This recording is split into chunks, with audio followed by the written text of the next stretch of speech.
সবাইকে স্বাগত জানাচ্ছি সুমন গল্পকথক চ্যানেলের আরও একটি নতুন গল্পের আসরে। আজ আমরা পাঠ করতে চলেছি মানবেন্দ্র পালের লেখা ভূতের গল্প বামনের কঙ্কাল এর দ্বিতীয় পর্ব। শুরু করছি মানবেন্দ্র পালের লেখা ভূতের গল্প বামনের কঙ্কাল এর দ্বিতীয় পর্ব। তখন আমি বিভ্রান্ত হয়ে পড়লাম। বললাম, না না না, খুন করে আমি ফাঁসি যেতে পারবো না।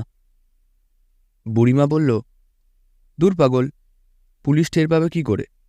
এখানে জনমনীষী নেই, নে শেষ করে দে আমাকে। এই বলে সরু খসখসে চামড়ার গলাটা বাড়িয়ে দিল। আমি খুন করতে পারবো না। এই বলে ছুটে পালাবার চেষ্টা করতেই বুড়িমা খপ করে আমার হাতটা চেপে ধরল। সে যে কি শক্ত হাত তা বলে বোঝাতে পারবো না। ওই থুরথুরে বুড়ি এত শক্তি কোথায় পেল? বুড়িমা বলল, যেতে হবে না, আমাকে মারতেও হবে না। আজ থেকে 3 দিন পর অমাবস্যার রাতে একটা মরা এসে ভিড়বে ঘাটে, তাকে নিয়েই তুই বসবি। মরা আসবেই তুমি জানলে কি করে? আমি জানতে পারি। কোথা থেকে আসবে?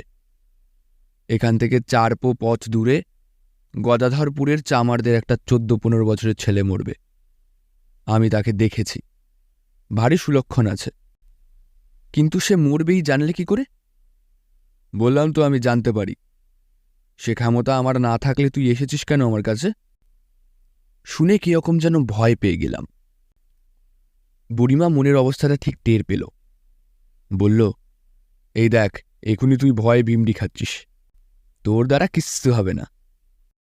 তবু যে সেই ভীতু আমিটা কি করে সব কাজ প্রায় নিখুঁতভাবে করতে পেরেছিলাম তা ভেবে আজ অবাক হই।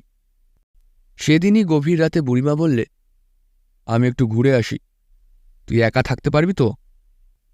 ভয় চেপে রেখে বললাম, পারব। তুমি যাচ্ছ কোথায়?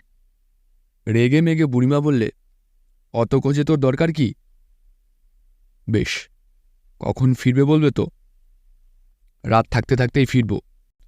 তোর তো দেখছি শীত করছে, দাঁড়া। এই বলে চটের বস্তা থেকে একটা ছেঁড়া ময়লা দাগ ধরা বিছানার চাদর এনে দিয়ে বলল, এটা গায়ে দে, আরাম পাবি। গো, এ চাদর পেলে কোথায়? পাবো আবার কোথায়? ঘাটে মরা আসে, তাদের গা থেকে খুলে নি। ঘেন্নায় কুকড়ে উঠলাম, কিন্তু মুখে তা প্রকাশ করতে সাহস পেলাম না। দেখলাম বুড়িমা নদীর ধার দিয়ে হাঁটতে হাঁটতে বড্ড তাড়াতাড়ি অদৃশ্য হয়ে গেল। বুড়িমা চলে যেতেই গা থেকে চাদরটা বাঁ হাতের দুটো আঙুলে ধরে দূরে ছুঁড়ে ফেলে দিলাম। কিছুক্ষণ কেমন বিহ্বল হয়ে বসে রইলাম। তারপরেই গাটা ছমছম করতে লাগল। এই ভয়ঙ্কর নির্জন শ্মশানভূমিতে নিশীথ রাতে কখনো একা থাকিনি। সামনে উত্তর পশ্চিম কোণে একটা ঝাঁকড়া তেঁতুল গাছ, তার একটা পাতাও নড়ছে না। মাঝে মাঝে ঝুনো ঝিকুর ফুলের বিশ্রী গন্ধ। অন্ধকার আকাশে ঝিকমিক করছে তারা, যেন আমাকে ভয় দেখাচ্ছে হাজার হাজার চোখ মেলে। হঠাৎ মাথার ওপর বটগাছের পাতাগুলো নড়ে উঠল। আমি শিউরে উঠলাম, যদিও জানি কোনো বড় পাখি পাখা ঝাপটালো। কিন্তু কত বড় পাখি যে এত জোরে পাতা নাড়াতে পারে? তখনই লক্ষ্য পড়ল নদীর ধারে সেই খুলিটার দিকে। মনে হলো খুলিটা যেন হঠাৎ খুব বড় হয়ে গেছে। ওটাকে তো রোজই দেখি, এত বড় তো ছিল না। গভীর রাতে কি খুলিও বড় হয়ে ওঠে? ওটা আবার গড়াতে গড়াতে আমার কাছে চলে আসবে না তো? আমি ভয়ে চোখ বুজে বসে রইলাম। প্রায় রাত 3টের সময় বুড়িমা ফিরে এলো। কোথা থেকে কোন পথে কেমন করে এলো জানি না, শুধু দেখলাম আমার সামনে দাঁড়িয়ে আছে। আমি তাড়াতাড়ি চাদরটা জড়িয়ে নিলাম। বুড়িমা বলল, কিরে, ভয় পাসনি তো? বললাম, না। তোমার কাজ হলো? বুড়িমা সংক্ষেপে বলল, হ্যাঁ। কি এমন জরুরি কাজে তাকে যেতে হলো তা জিজ্ঞেস করতে সাহস হয়নি। 2 দিন পর 3 দিনের দিন অল্প রাতে বুড়িমা ঢুলছিল। হঠাৎ জেগে উঠে বলল, দেখ তো, নদীর ধারে বোধহয় সব লেগেছে। তাড়াতাড়ি উঠে গিয়ে দেখলাম সত্যিই নদীর ধারে বড় পাকুড় গাছটার শেকড়ের মধ্যে একটা মরা আটকে রয়েছে। ছুটে গিয়ে বুড়িমাকে জানাতেই বুড়িমা বললে, ওটা তুলে নিয়ে আয়। বোঝো কথা, জীবনে আমি অনেক মরা পুড়িয়েছি, কিন্তু 3 দিনের বাসি মরা এই গভীর রাতে একা একা জল থেকে তুলে আনা যে কি কঠিন কাজ, তা যে করে সেই জানে।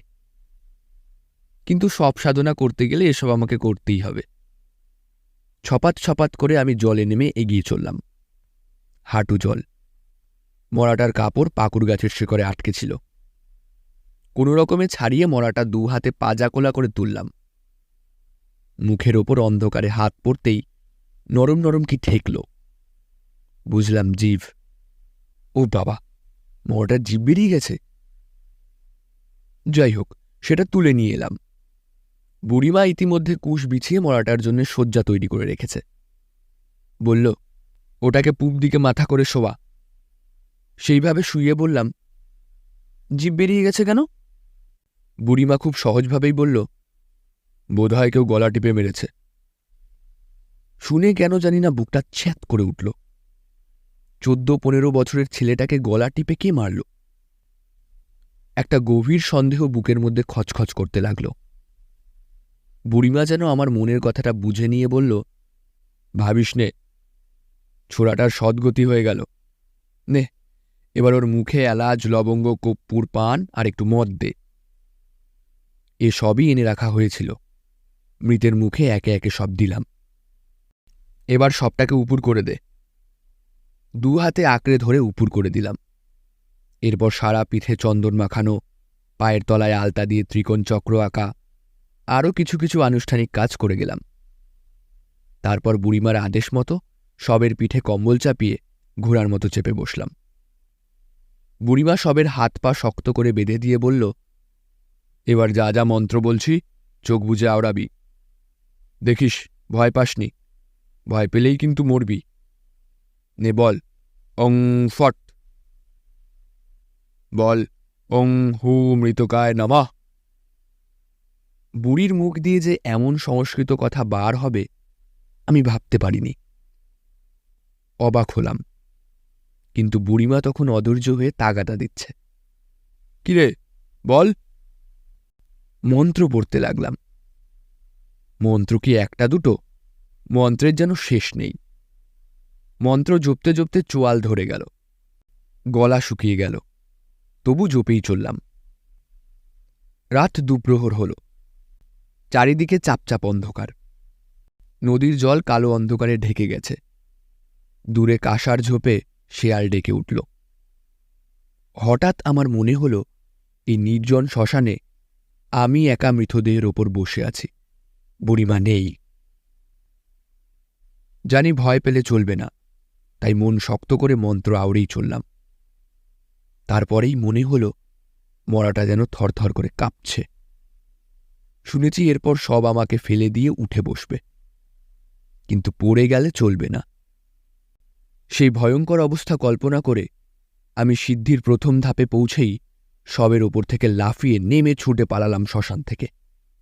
পেছনে শুনলাম বুড়িমা হাসছে খলখল করে। সব সাধনার এখানেই আমার ইতি। আর কখনো আমি উন্মুখ হইনি। এখানেই শেষ করছি মানবেন্দ্র পালের লেখা ভূতের গল্প বামনের কঙ্কাল এর 2য় পর্বের পাঠ। ভিডিওটি ভালো লাগলে অবশ্যই লাইক, কমেন্ট, শেয়ার এবং সাবস্ক্রাইব করবেন এবং আপনাদের বন্ধুদের সঙ্গে ভিডিওটি শেয়ার করবেন। আপনারা যদি ভিডিওটি আমাদের পেজ থেকে দেখে থাকেন অবশ্যই পেজটিকে একটি লাইক ও ফলো করে দেবেন। সবাই ভালো থাকবেন, সুস্থ থাকবেন। ধন্যবাদ সবাইকে।